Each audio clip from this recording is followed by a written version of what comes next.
Un nouveau rendez-vous très musique ce soir avec Lescope et avec vous, David Blo. Vous êtes journaliste, animateur du Nova Club sur Nova, spécialiste des musiques qui se dansent debout. Le 6 octobre dernier, les éditions Alia ont republié votre BD Le Chant de la Machine, une BD devenue culte en 20 ans. Ça raconte une histoire de la house et des musiques électro. Le dessin était signé Mathias Cousin. On était entre Crumb et un côté Pierre Le Tann vers la fin de l'album. Et c'est vous, David Blo, qui racontiez l'histoire. Qu'est-ce qu'il fallait dire de cette musique house en 96, ou plutôt en 95 quand vous commencez? Qu'est-ce qu'il fallait corriger ou annoncer en fait? Ah non, il fallait tout dire. Il fallait tout dire parce qu'il y avait rien. Donc à partir de là, il y avait presque rien même à l'étranger. Puis Internet, on était assez balbutiement, donc il y avait même rien sur Internet.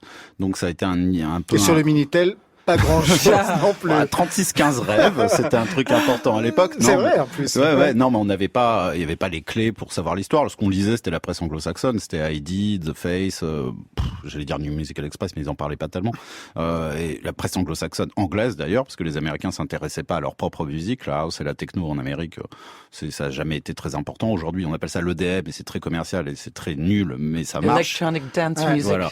Mais la vraie techno, la vraie house, la techno de Détroit, la house de Chicago, c'était complètement au sens propre underground. Ça l'était aussi en France parce ça a explosé en Angleterre à la fin des années 80, ça a explosé un peu partout en Europe, mais en France, on était vraiment à la traîne.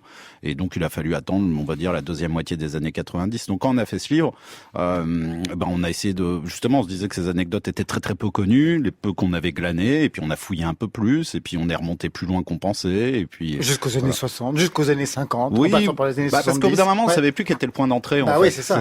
Est-ce que c'est, à un moment, alors, votre point d'entrée à vous, ce serait quoi? Là, c'était quand même les débuts des discothèques, voilà. Mais à un moment, je disais à Mathias, tiens, pourquoi on ferait pas les fêtes de Louis XIV et tout? Parce que en fait, non, mais je veux dire, c'est pourquoi pas. Les gens ont fait la fête depuis la nuit des temps, ont attendu le petit matin et se sont dit, ah, c'est incroyable, on vit un moment dingue, des choses comme ça. On croit toujours qu'on est les premiers à faire quelque chose alors que ça remonte avant.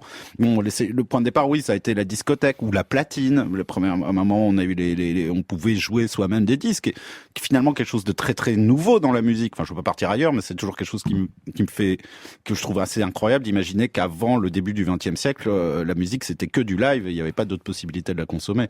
Donc là, on s'attaque on va dire 1950-60, et réellement le point de départ c'est 1970 à New York, dans un endroit qui s'appelle le Loft, avec un DJ mythique que j'ai eu la chance de rencontrer depuis, mais à l'époque, pour dire à quel point on n'avait pas de source, on n'avait pas de photo de lui. Donc on l'a dessiné, David Mancuso, on savait pas à quoi il ressemblait. Un autre bonhomme vraiment essentiel s'appelle Tom Moulton, qui est un des premiers à avoir inventé le maxi 45 tours, des choses comme ça. Ouais. On savait juste qu'il ressemblait au Cowboy Marlboro, donc on l'a dessiné comme un Cowboy Marlboro. Et je lui ai parlé il y a 15 jours pour la première fois de ma vie sur Facebook, et je lui ai envoyé les pages et ça le faisait rire et tout ça. Il y avait même pas de photos.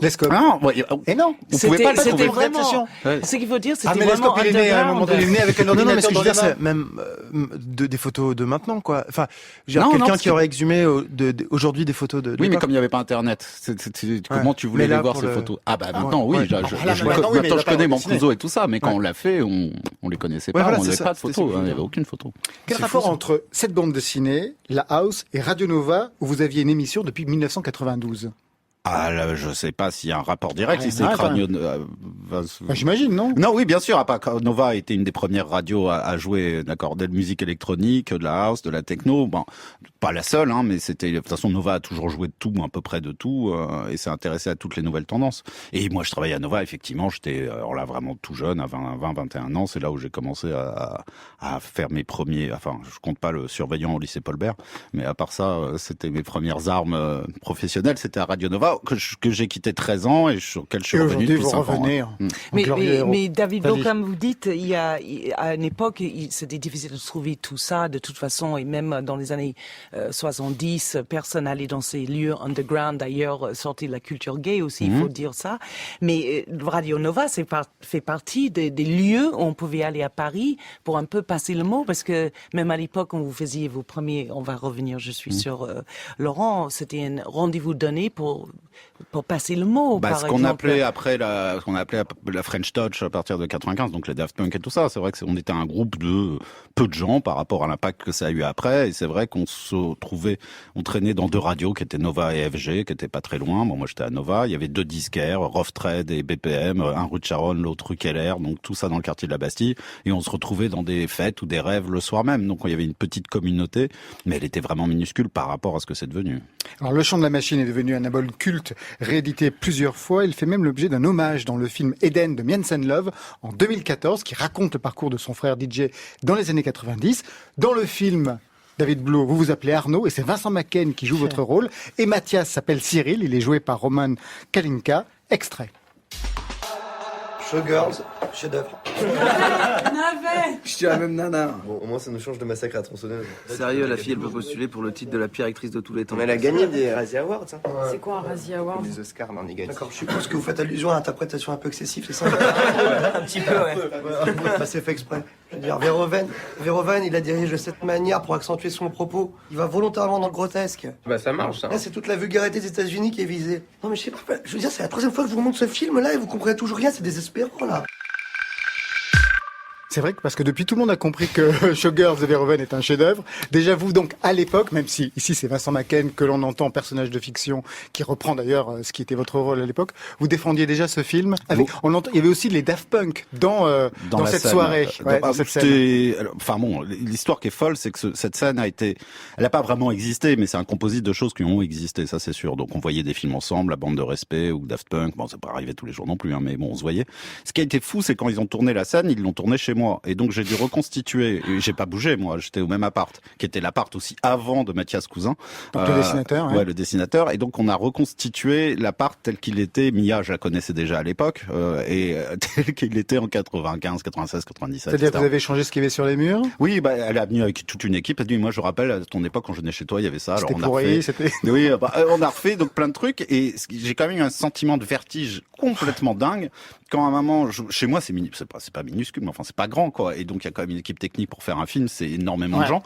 Et je me retrouvais dans ma petite chambre et je voyais sur un petit écran sur le combo, ce qui se passait dans la salle où je voyais donc, enfin comment dire, j'étais dans le film, du film. Enfin, j'en sortais plus, c'est-à-dire que je voyais une scène qui s'est passée à peu près comme ça 20 ans avant, qui a été reproduite et qui était dans mon salon, ce qui donne vraiment une sensation de vertige assez étonnante. Alors je prenais cet extrait avec Juliette Medevielle, on a pris cet extrait qui parle de Showgirl parce que Showgirl dans votre parcours, eh ben c'est ça aussi.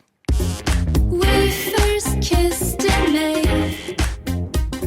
Feels like yesterday. I can't believe it. You just might be it. How can I picture my nights without you?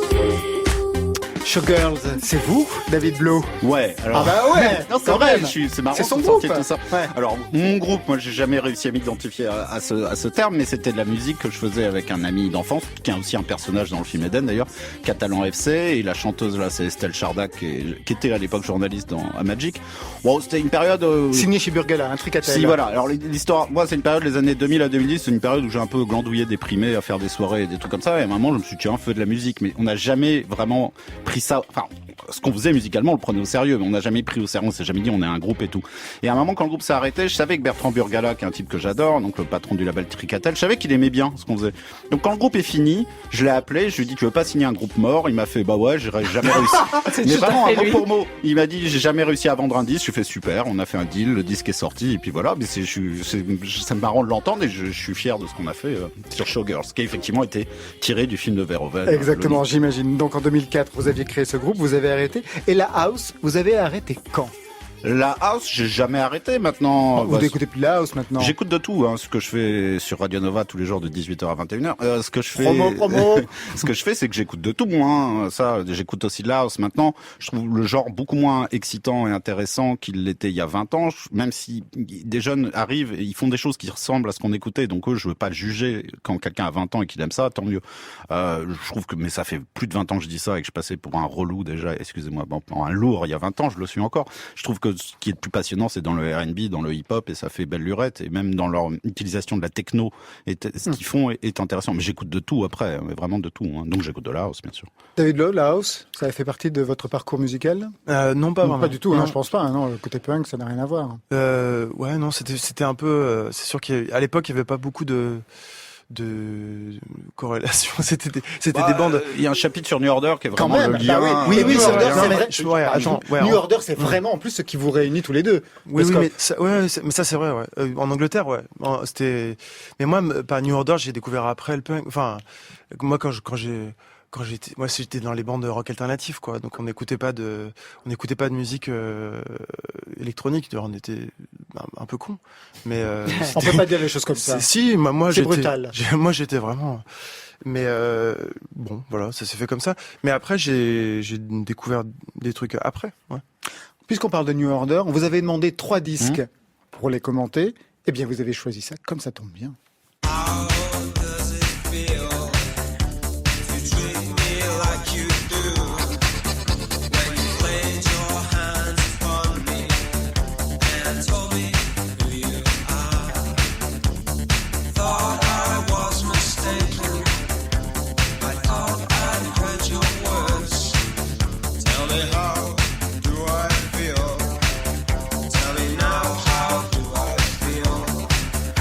New Order, Blue Monday, c'est un lifting pour à la fois Vali, on n'en a pas besoin, pour moi j'en ai besoin, et pour Christophe Bourseguet, il a un sourire d'enfant. Qu'est-ce qu'il a dû choper là-dessus, c'est pas possible. Bien sûr, mais moi j'ai vu New Order, je me souviens avant qu'ils deviennent disco, quand ils chantaient Dreams Never End avec un mélotron, une espèce de machin mais mélodique. David Blow, ce titre est très important dans la Monday, musique, la culture.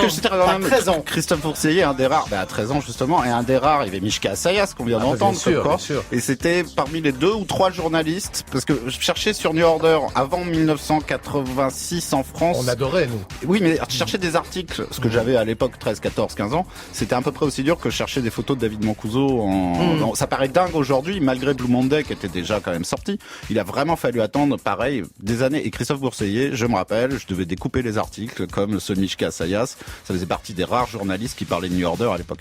Et ce morceau, oui, il est fondamental. Bon, enfin, maintenant tout le monde le connaît un peu, mais Blue Monday, c'est bon, New Order vient de Joy Division, c'est un groupe punk à la base, post-punk. D'où la relation avec les Scopes. Le chanteur, comme mon dessinateur, se New suicide Wave, à un moment. pas vraiment punk, New Wave. Oui, New Wave et post-punk. Non, mais post-punk. Joy Division. Et puis les tout premiers Joy Division, Warzo, c'est punk. Enfin, il vient du punk, quoi. Oui, au départ. Oui. Et le chanteur se suicide. Et comme votre dessinateur. Comme mon dessinateur. Malheureusement. De manière assez folle d'ailleurs, Ian Curtis se suicide 15 jours avant la sortie de Closer et Mathias s'est suicidé 15 jours avant la sortie du Chant de la Machine 2. C'est cette idée de terminer une œuvre et de se suicider juste après l'avoir terminé. C'est quelque chose de fascinant, je mets des guillemets au mot fascinant vu la tragédie que c'est, mais voilà. Et New Order se retrouve tout seul, personne n'a envie, c'est pas un groupe de frontman, donc le seul qui faisait ça un peu, qui se mettait devant, c'était Ian Curtis et encore. Et les trois, ils sont 3, ils reprennent quelqu'un d'autre, bref. Puis ils jouent de plus en plus avec les machines. Ils font un premier album où ils ont encore leur vieux producteur qui est Martin Annette, et puis après ils se lancent vraiment tout seuls. Et Blue Monday, c'est un morceau qui est fait comme un accident, qui ressemble à rien d'autre. Il dure 7 minutes. Le chanteur, il n'y a pas de version 45 tours, ils interdisaient, tout était en maxi 45 tours, ce qui était dingue. Le chanteur ne chante pas avant 3 minutes 30. Le morceau n'a pas de refrain. On croit chanter un truc, mais il n'y a pas de refrain. Il y a des boîtes à rythmes dans tous les sens. C'est vraiment des machines mises en avant. Ça devient, et c'est historique, dans le Guinness Book, ça y est encore, le maxi 45 tours le plus vendu de l'histoire de la musique. Évidemment, parce qu'il n'y avait pas de 45 tours, on s'entend bien. Mais c'est aussi un pont entre deux cultures. Ah oui, New Order est vraiment le plus symbolique. Rarement un groupe a révolutionné 2 genres musicaux. Ils ont révolutionné le rock en amenant la New Wave, la Cold Wave, absolument. Et puis après, ils sont un des groupes piliers, c'est pas les seuls, mais c'est un des groupes piliers de ce que va devenir la techno plus que la house en l'occurrence, qui est New Order. Et ça, c'est extrêmement rare dans l'histoire de la musique d'avoir. Et puis pour des gars qui sont quand même des lads de Manchester, et voilà, des gens comme. J'allais dire comme vous et nous. Mais... Bah oui, plutôt comme vous que comme moi. Merci David Blow. Vous nous aviez amené 2 autres titres, on n'aura pas le temps de les passer. On les mettra sur le site de l'émission pour que les auditeurs puissent s'y référer. Je rappelle que le Chant de la Machine, les 2 volumes avec même des dessins exclusifs, notamment sur New Order que vous étiez allé voir en 2001, eh bien c'est aux éditions Alia.